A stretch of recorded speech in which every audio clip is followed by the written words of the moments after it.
মজলিসের নিজস্ব এবং দলীয় এজেন্ডা এটা। যদি আর কেউ না থাকে, সব দল যদি পিছপা হয়ে যায়, বাংলাদেশ খেলাফত মজলিস একা হলেও জনগণের গণভোটের রায় কার্যকর এই দাবি নিয়ে তারা জনগণের দুয়ারে দুয়ারে যাবে ইনশাআল্লাহ। শুধুমাত্র ফ্যামিলি কার্ড আর কৃষক কার্ড এটা শেখ হাসিনার মেট্রো রেল আর পদ্মা সেতুর মতো বুমেরাং হতে বাধ্য হবে। এই প্রশাসনিক কর্মকর্তারা তারা বিগত দিনে শেখ হাসিনার মতো 5 গোলাম না হোক, এটা যদি আপনারা চান জুলাই সনদ বাস্তবায়নের লক্ষ্যে গণভোটের রায় কার্যকর করার দাবি আদায় করে ঘরে ফিরতে হবে আমাদেরকে। ঐক্যমত্য কমিশনের সংস্কারের বিষয়ে একমত হলেন জুলাই বিপ্লবীরা। তারা কিন্তু গণপরিষদ গঠন করে নতুন সংবিধান তৈরি করার পক্ষে তারা তাদের দাবি উত্থাপন করেছিল, কিন্তু শেষ পর্যন্ত জুলাই যোদ্ধা এনসিপি তারাও তাদের দাবির জায়গা থেকে নিচে নেমে এসেছে। সংবিধান পুনর্লিখিত করার দাবি তারা ত্যাগ করে সংবিধান সংস্কার করার প্রস্তাবে তারা সম্মত হলো। এনসিপি তারা গণপরিষদ গঠনের জায়গা থেকে নিচে নেমে এসে সংবিধান সংস্কার পরিষদে একমত হলো। আমরা সকলকে বললাম যে মিনিমাম একটা জায়গায় একমত হই। বিএনপিও তখন তাদের সংবিধান সংশোধন করার প্রস্তাব থেকে উপরে উঠে সংবিধান সংস্কার করার জন্য সংস্কার পরিষদ গঠনের বিষয়ে একমত হলো। এইভাবে একমত হওয়ার সালিশ সম্পন্ন হয়ে গেল। সালিশে বিচার হলো তালগাছ তোমার অর্ধেক আমাদের অর্ধেক। এটাই তো সালিশ হলো। আমরাও ছাড় দিলাম, তোমরাও ছাড় দিলা, তোমরাও বিচার মেনে নিলা, আমরাও বিচার মেনে নিলাম। গণভোট হবে এবং সেইভাবে সংবিধান সংস্কার পরিষদ গঠন হবে, এটাই তো ছিল কথা। কিন্তু দুর্ভাগ্যজনকভাবে এটা বাংলাদেশের মানুষের জন্য দুর্ভাগ্যের বিষয়। শহীদ প্রেসিডেন্ট জিয়াউর রহমানের হাতে গড়া দল বাংলাদেশ জাতীয়তাবাদী দল বিএনপির জন্য লজ্জাজনক ইতিহাস। জাতীয় সংসদে দাঁড়িয়ে তাদের মুখপাত্র জনাব সালাউদ্দিন সাহেব বললেন, আমরা সেদিন সালিশ মেনে নিয়েছিলাম, আসলে আমাদের সালিশ আমরা মনে মনে মানি নাই, আমরা শুধু মেনেছিলাম যাতে কোনোভাবে ভোটটা দিয়ে ক্ষমতায় যেতে পারি। এই জন্য আমি জানি না কিভাবে জনাব তারেক রহমান সাহেবের পাশের চেয়ারে বসে এই ধরনের মুনাফিকির আত্মস্বীকৃতি ঘোষণা জাতীয় সংসদের মতো জায়গায় দাঁড়িয়ে বিএনপি দলীয় সাংসদ দিতে পারলেন। এটা শুনে লজ্জায় আমাদের মাথা হেট হয়ে আসে। আমরা বলতে চাই, আমরা এই দাবি আদায়ের জন্য মাঠে নেমেছি। বাংলাদেশ খেলাফত মজলিসের নিজস্ব এবং দলীয় এজেন্ডা এটা। যদি আর কেউ না থাকে, সব দল যদি পিছপা হয়ে যায়, বাংলাদেশ খেলাফত মজলিস একা হলেও জনগণের গণভোটের রায় কার্যকর এই দাবি নিয়ে তারা জনগণের দুয়ারে দুয়ারে যাবে ইনশাআল্লাহ।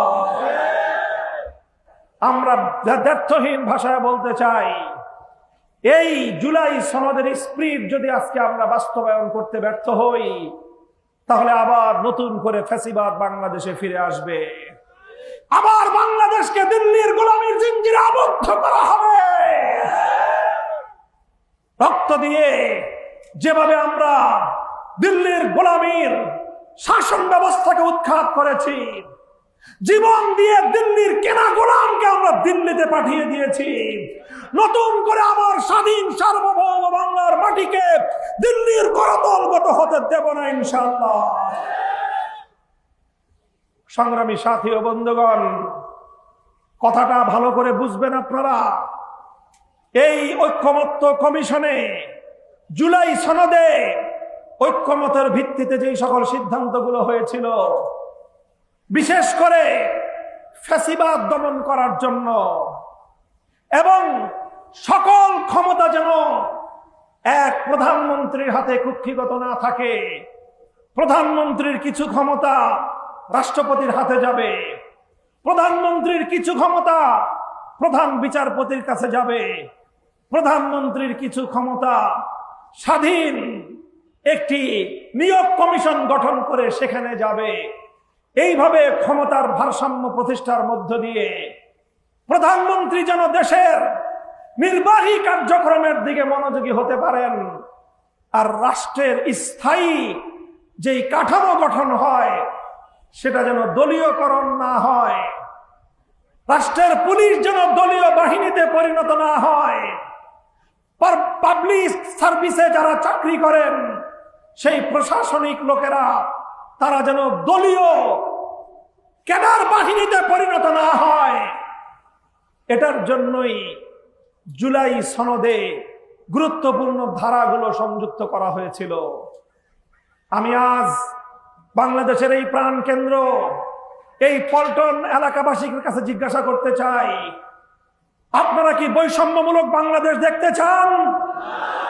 আপনারা কি চান বাংলাদেশের মানুষ নিরপেক্ষ এবং স্বাধীন একটি নির্বাচন কমিশনের অধীনে তাদের ভোটাধিকার প্রয়োগ করুক? এটা কি আপনারা চান? আপনারা কি চান বাংলাদেশের বিচার ব্যবস্থা কোন দলীয় বাহিনীতে পরিণত না হোক? আপনারা যদি চান প্রধান বিচারপতি আগের মতো কোন দলের অন্ধ আনুগত্য না করুক, এটা কি চান?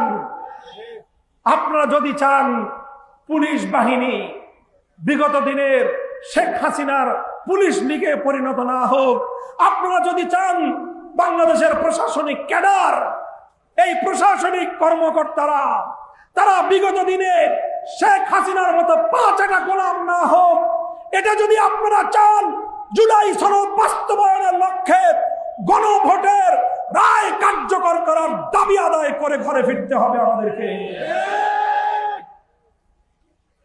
আমরা সরকারকে স্পষ্ট বার্তা দিতে চাই, অত্যন্ত নিয়মতান্ত্রিক উপায়ে আমাদের যৌক্তিক বক্তব্য নিয়ে আমরা বাংলাদেশের প্রতিটি জনপদে যাব ইনশাআল্লাহ।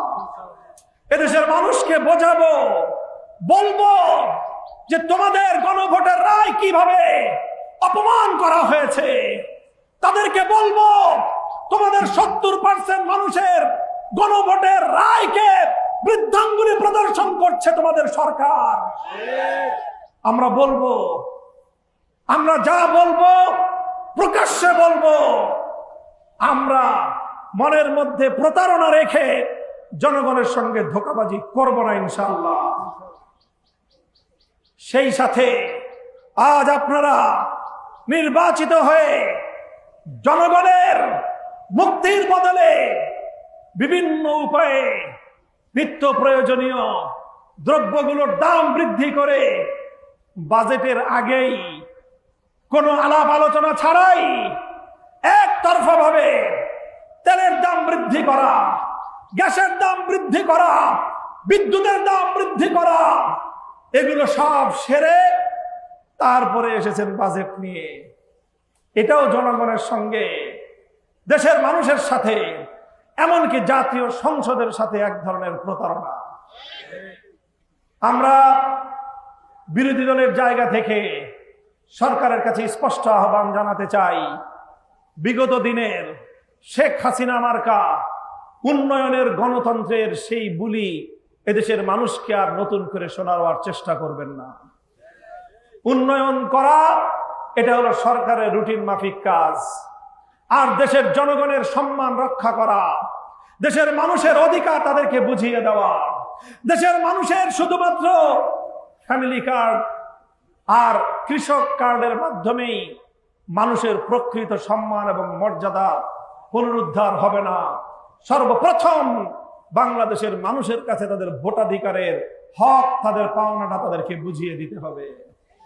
এবং যেই বৈষম্যের দাবি নিয়ে, যেই বৈষম্য বিরোধী বাংলাদেশ গড়বার জন্য, ফ্যাসিবাদ বিরোধী বাংলাদেশ গড়বার অভিপ্রায় নিয়ে যে বিপ্লব হয়েছিল, 1.5 সহস্রাধিক তাজা প্রাণ রক্ত দিয়েছিল, বিএনপির শত শত নেতা কর্মীরা জীবন দিয়েছে, সেই সকল বীর শহীদানদের আত্মার প্রতি যদি সম্মান প্রদর্শন করতে চান, তাহলে বৈষম্য বিলোপ করেন, ফ্যাসিবাদ ফিরে আসবার রাস্তা রুদ্ধ করেন।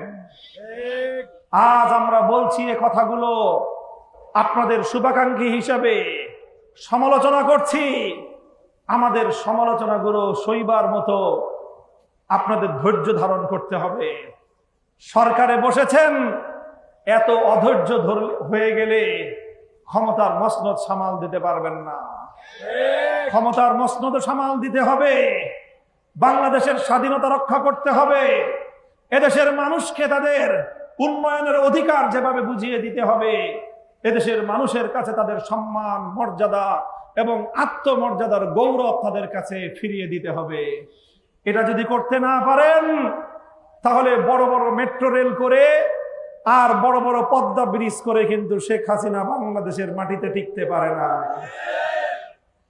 শেখ হাসিনা মেট্রো রেল ধরে কান্নাকাটি করত, জনগণের লাশের প্রতি তার মায়া ছিল না।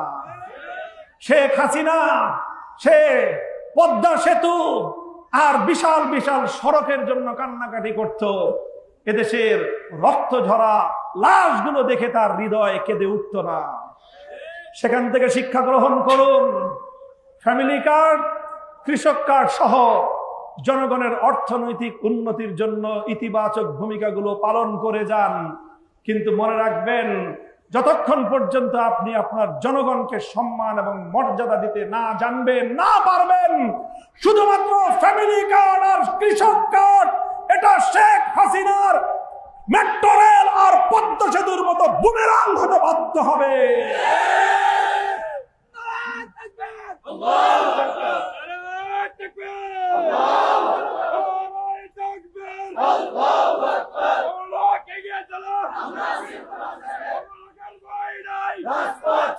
ইনশাআল্লাহ আজ পল্টন জোনের এই ঐতিহাসিক সমাবেশের মধ্য দিয়ে বাংলাদেশ খেলাফত মজলিস তার ঐতিহাসিক সোহরাওয়ার্দী উদ্যানে সমাবেশের মাধ্যমে ঘোষণাকৃত দেশব্যাপী নাগরিক সমাবেশ পালনের কর্মসূচির সূচনা করলো। আমরা বাংলাদেশের প্রতিটি জনপদে যাব, প্রতিটি নাগরিকের কাছে কাছে গিয়ে আমাদের দুঃখের কথা বলবো, জনগণের অধিকারের কথা বলে বলে তাদেরকে আমরা সোচ্চার করব, সজাগ করব। আমরা বিএনপির এই প্রতারণামূলক সিদ্ধান্তকে রাজপথে মোকাবেলা করব ইনশাআল্লাহ।